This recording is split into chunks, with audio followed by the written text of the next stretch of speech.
नमस्कार मित्रों, मैं आलोक। आज के इस वीडियो में रवीश कुमार के बारे में बोलने जा रहा हूं। एनडीटीवी के पत्रकार रवीश कुमार के बारे में।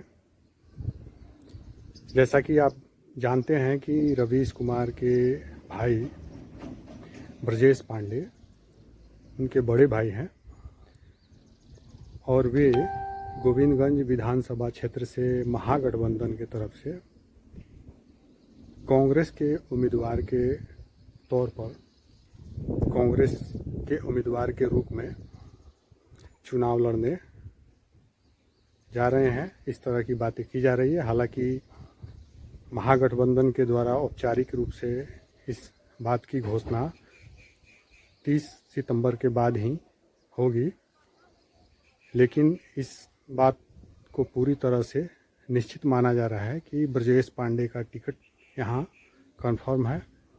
और लगातार रवीश कुमार जिस तरह से पहले से देखे जाते रहे हैं, खास करके प्रधानमंत्री नरेंद्र मोदी के ऊपर जिस तरह से तीखे हमले और सीधे हमले करते रहे हैं, इसके लिए वे जाने जाते हैं।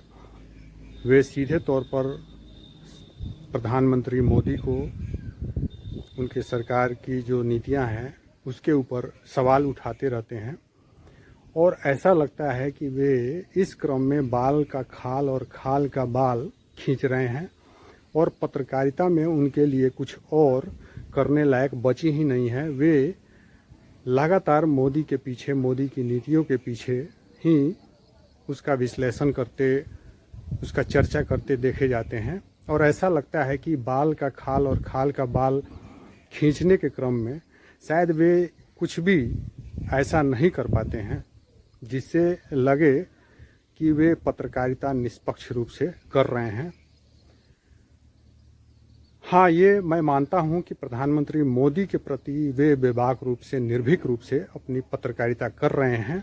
उनके खिलाफ वे पत्रकारिता लगातार कर रहे हैं, बेबाक रूप से अपनी बात कह रहे हैं, निर्भीक रूप से कह रहे हैं और इसके लिए उन्हें आज़ादी है, यह देखी जा रही है। वे लेकिन प्रधानमंत्री मोदी के बारे में ऐसा कह के फंस गए हैं कि प्रधानमंत्री मोदी ने अपने भाषण में जो ये जिक्र किया कि मंडियां खत्म नहीं की जाएंगी,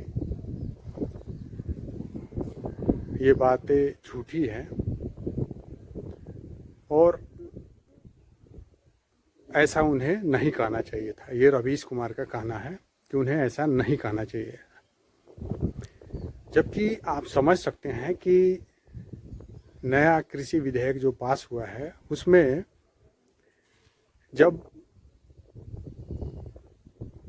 कृषि के बाजार में, कृषि उत्पादों के बाजार में इससे जुड़े व्यवसाय करने वालों के बाजार में जब प्रतिस्पर्धा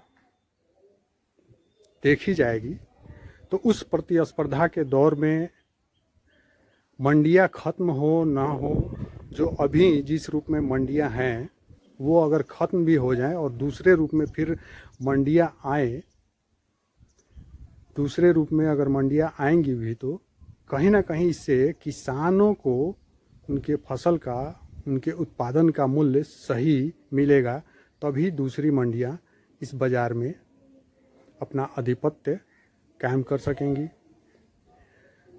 अब जो मौजूदा मंडियां हैं, इसका मतलब है कि इसमें ये मंडियां किसानों के उत्पादन का उनका जो है कृषि उत्पादन का सही मूल्य नहीं दे रही हैं।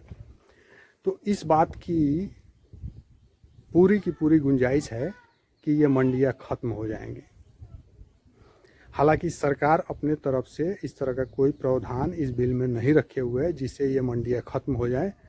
बावजूद इसके प्रतिस्पर्धा के दौर में शामिल होने पर इस बात को मैं भी मानता हूं कि आज जिस रूप में मंडियां देखी जा रही हैं, उन्हें या तो किसानों के फसल का सही मूल्य निर्धारित करके उस मंडी में टिके रहना होगा या फिर वे स्वतः खत्म हो जाएंगे।